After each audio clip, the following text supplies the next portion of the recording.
All right, so Greg is going to talk about schematic-driven design of a quantum processor with DeviceLayout.jl. So go ahead and take it away. All right, thank you. I'm Greg Peairs. I'm a research scientist at the AWS Center for Quantum Computing. Today I'll be talking about DeviceLayout.jl, which is our package we use for the design of our quantum chips. And I'll walk you through some examples of how we use it for a schematic-driven design of the quantum processor.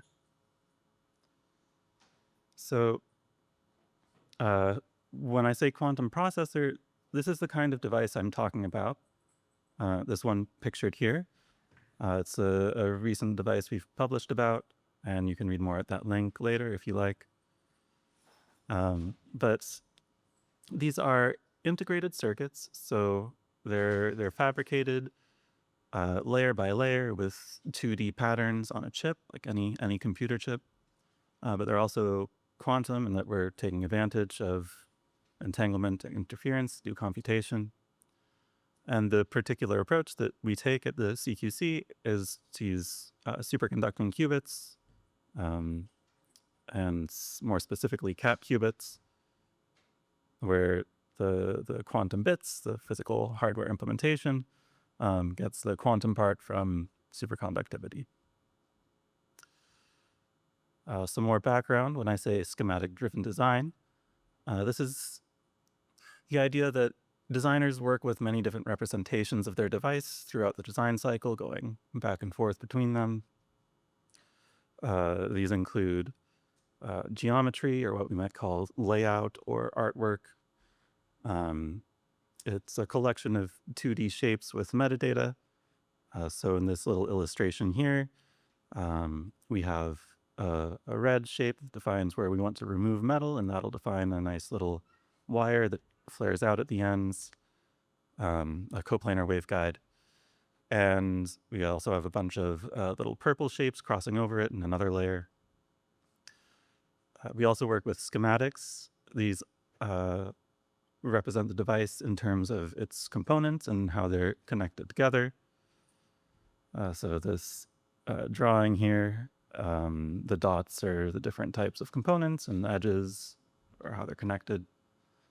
And then we also have what I'll call models. These are the things that have the actual physics content that you need to simulate the device. And we work with lots of different models and different kinds of simulations. The kind I'll focus on for this talk is finite element electromagnetic simulation, like the one shown here. And the idea with schematic-driven design is basically that the schematic comes first. It's, as far as possible, your single source of truth for what the device is, and you use it to derive geometry and models.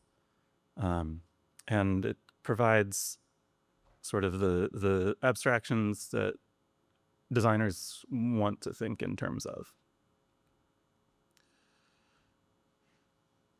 Okay, so this package, DeviceLayout.jl, it's what we use for computer-aided design, or CAD, of our superconducting quantum chips. It's really a general 2D device CAD package, where 2D in the sense of layer by layer, like I said earlier. And it can also produce the 3D models associated with those devices for simulation. And this is the package that we've used for devices in our publications, and we open sourced it earlier this year. You can find it on GitHub. And our goals in developing this package are that we want to be able to iterate on devices and scale to large quantum processors as quickly and easily as we can. And so there are three sort of focus areas that I want to highlight in this talk, that our development is centered around, to help us with that. So I want to say, like, how fast and how smoothly we do this is not so much about running fast layout code. although that's also nice, it's more about working with the right abstractions and reducing the number of manual steps in order to accelerate the entire design cycle.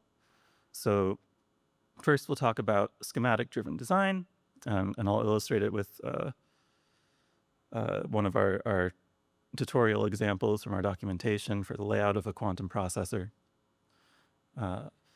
We also need our layout tool to integrate into an electronic design automation pipeline. So I'll show what I mean by that as well. And finally, we want to be able to scale to large collaborations where we have many designers and non-designers contributing to device design. And I'll say more about that at the end, but the sort of short version is we leverage the Julia package manager as much as possible. And again, this is open source. We released it earlier this year.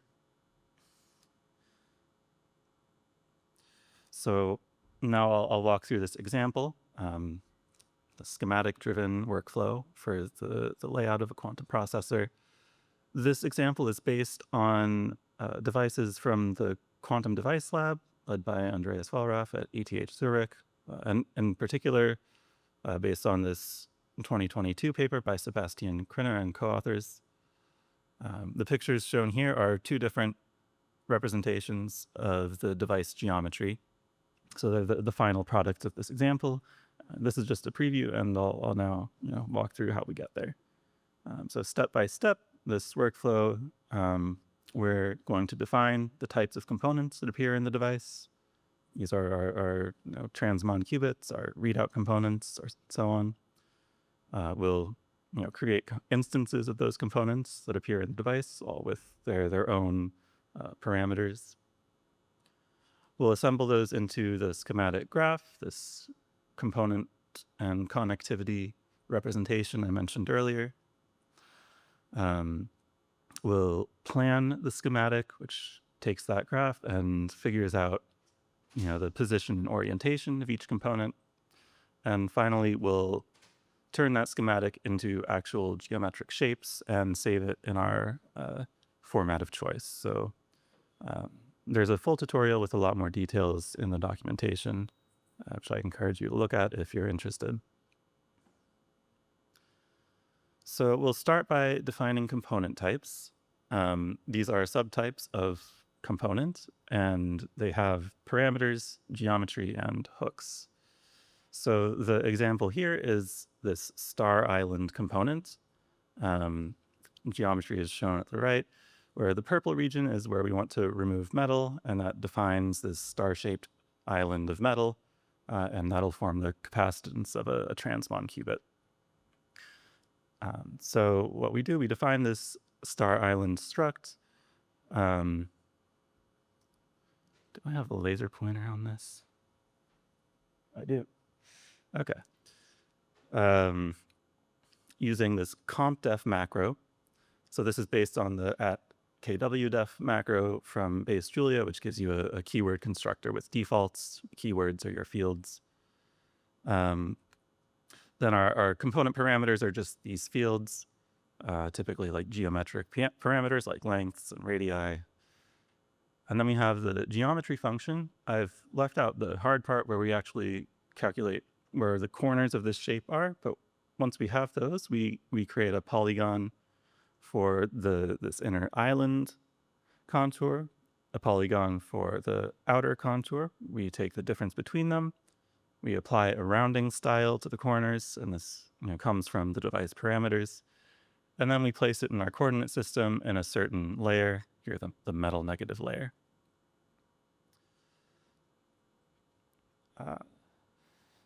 Then the last thing we want to do is define the hooks, and these define how the component needs to line up with other components that it's connected to. So each hook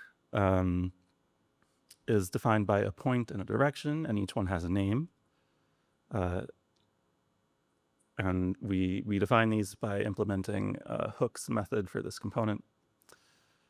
And I know this isn't super readable. Some of these are overlapping, and it's drawn using one of those weird polygon fonts, like it's just another fabrication layer. That's because I've drawn this using this helper function annotated geometry. That's just to easily visualize. It doesn't look great in every case, but you can see that, for example, we have this hook at the origin called origin pointing right. We have hooks around the circumference of this, coupler 3 at the bottom, coupler 4, coupler 5, and so on. And then when we connect this to another component, we basically say which hook on each component needs to line up with the other, and they need to sit on the same point facing opposite directions.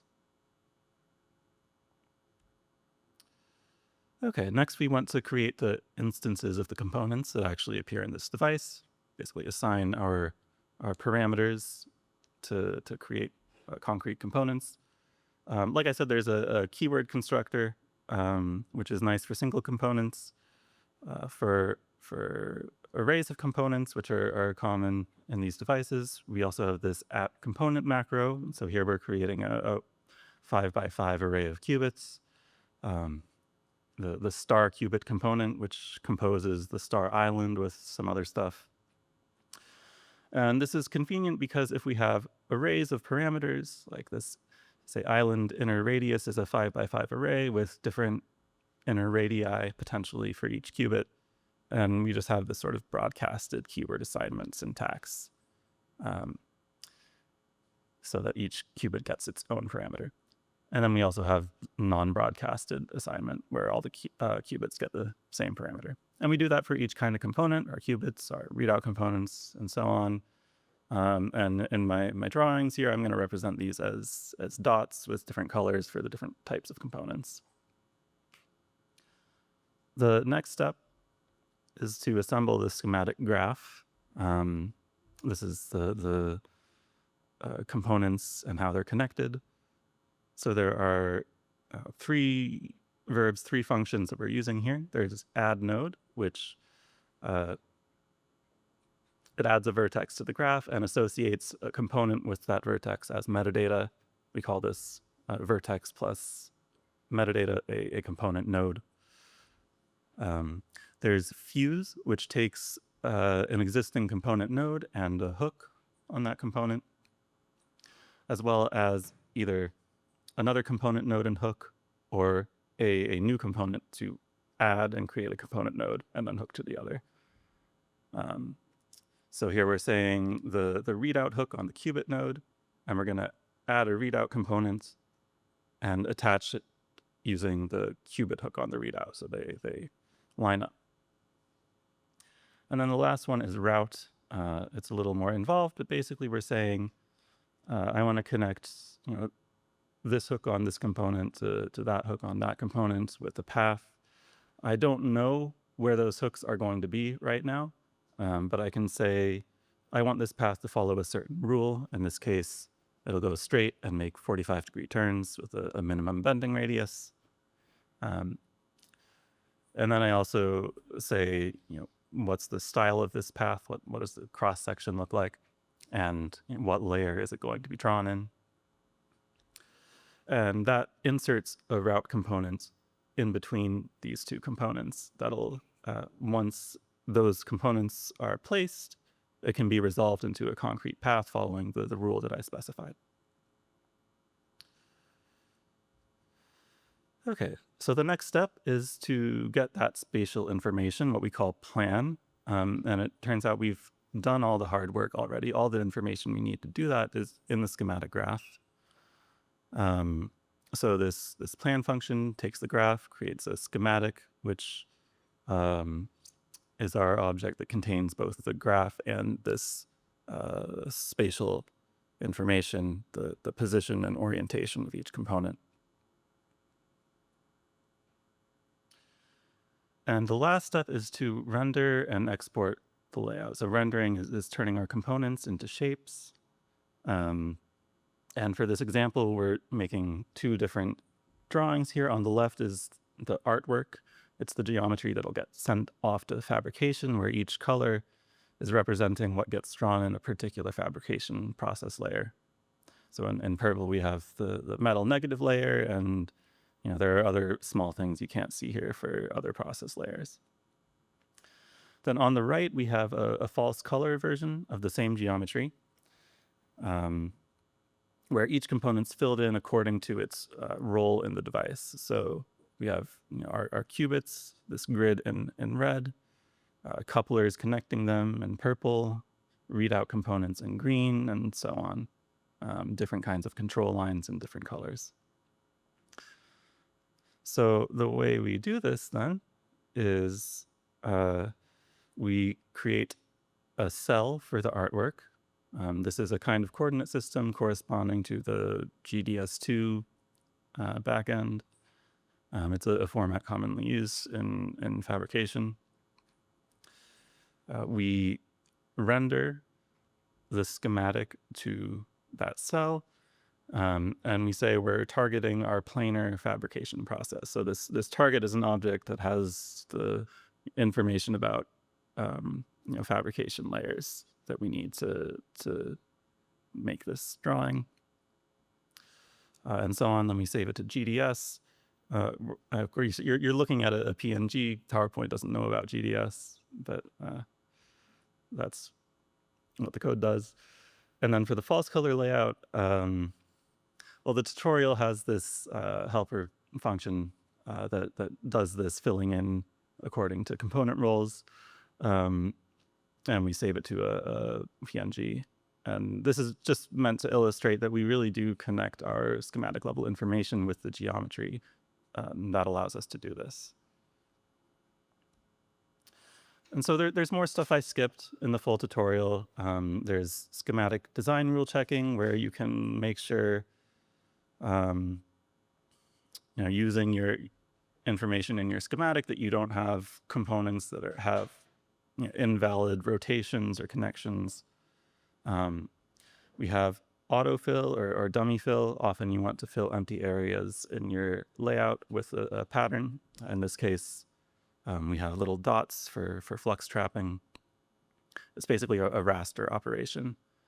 And lastly, we can automatically detect path intersections and insert crossovers. And that's what's illustrated here. So I want to say these last two are relatively computationally expensive in large devices if you're not trying to do anything clever. So everything up to this slide will take about half a second on my laptop after compilation. So I run it once, change some parameters, and when I rerun the layout script, it takes, it's reasonably fast, I would say. And then these two will take a couple seconds. So that's going from the schematic to the geometry. I also want to talk about going from the schematic to models for simulation. So from that same schematic data structure, we can render a 3D model shown here and mesh it with a 2D slice of the mesh also shown here. And we can also use the schematic information to configure the simulation. So things like materials, boundary conditions, what's a conductor, what's a port.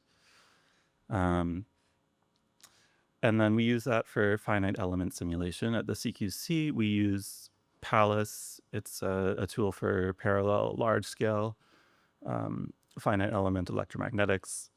It's not in Julia. It's very cool. If you want to check it out, it's on GitHub as well. It's developed at the CQC as well.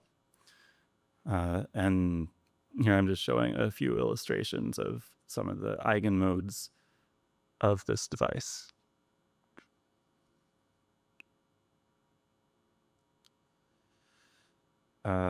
And I want to go a little deeper on that to emphasize that because we've set things up this way, we can really use design intent when we're creating these models. There's no like intermediate step where information is lost. So we use the schematic information to configure the model. We can associate ports or particular boundaries with particular components. We can also use this to do mesh sizing in a somewhat intelligent way. So, for example, we have this coplanar waveguide bend drawn on the right. And when we're making this 3D model, it's not just a polygon, right? We know that it's a coplanar waveguide, so we can say, this is a appropriate mesh size to start with for a coplanar waveguide of these dimensions. And we can also have designer annotations. Like, I want the edges of this capacitor to have an extra fine mesh. And this also means that we can represent exact curves in this model and mesh them with high order elements. We can actually do this for arbitrary curves in your layout by approximating them as cubic B-splines, which is kind of fun. Okay, and then there's another example, and I'm taking this from a more detailed tutorial in the docs of closed loop optimization, where we're changing the parameters of a transmon and resonator to target certain frequencies. So we start out with this geometry on the left, where we have some random frequencies. We want them to be 3 and 4 instead, let's say. And then we have this closed loop where we make our model in device layout. We call out to Palace. That tells us what our frequencies are.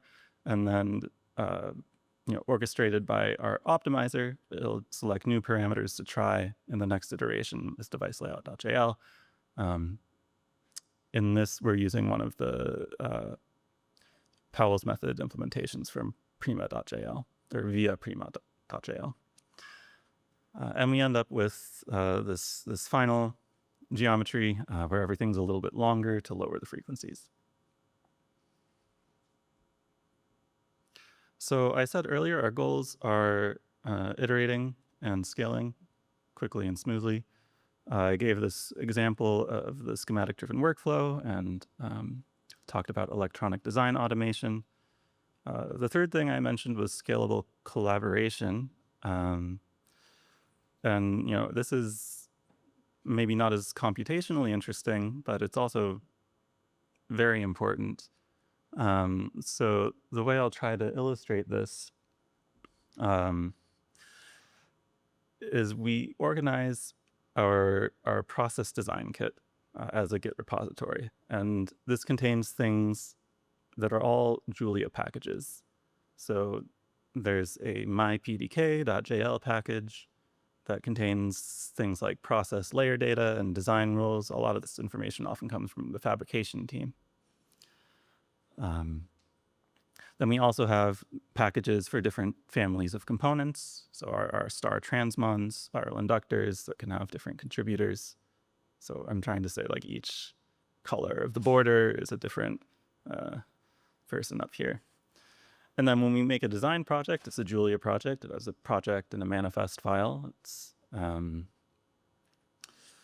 you can have different people doing different things because the schematic-driven workflow allows this like very modular collaboration where someone's optimizing the transmons and someone else is tuning up the resonators, someone else is floor planning. If we have like another stream of devices where we improved on our resonators, that can be as simple as updating the version of our spiral inductors package.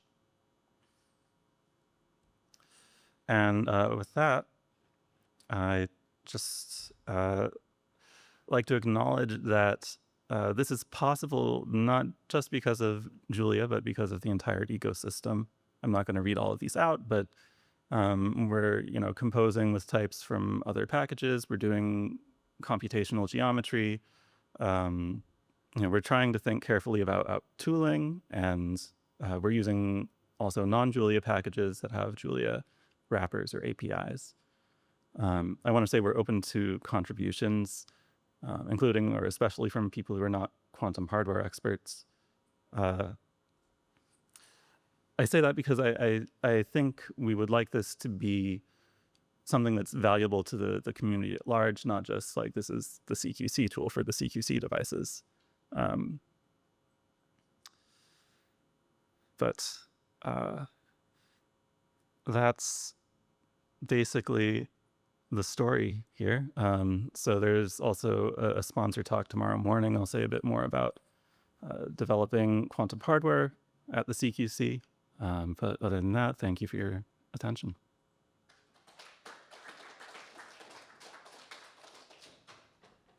Awesome talk. Questions from the audience?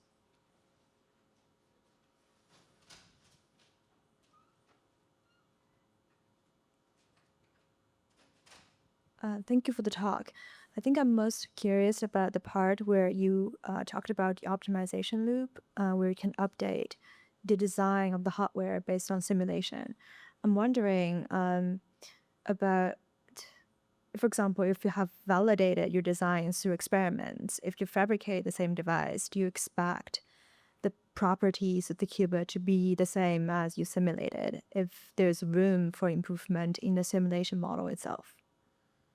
Yeah, no, definitely. So we do fabricate these devices and measure them. There's always some variation in the fabrication process. So that's one reason we don't always measure what we designed.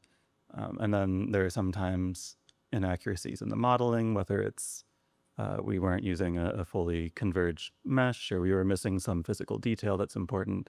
And yeah, we use that feedback cycle to improve our models.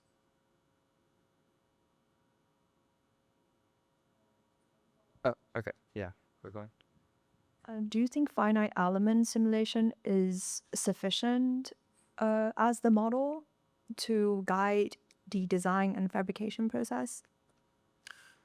It does a good job for electromagnetic design. For quantum properties, we do need to bring in other tools that do circuit quantization, quantum simulation, and so on.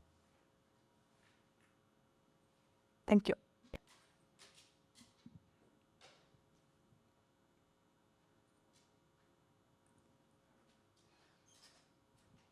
Are there other packages that does it?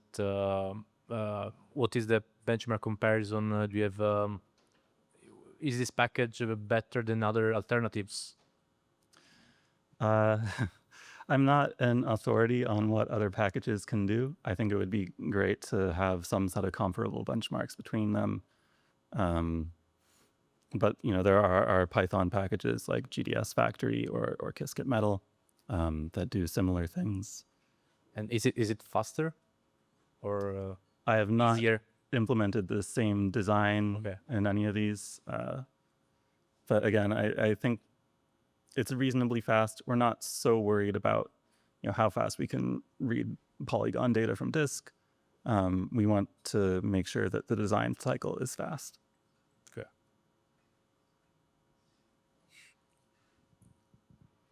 Okay. I think we should thank our speaker again, and then I think we have another talk right after. So yeah, 2 more. So yeah, so let's thank Greg again, and then yeah.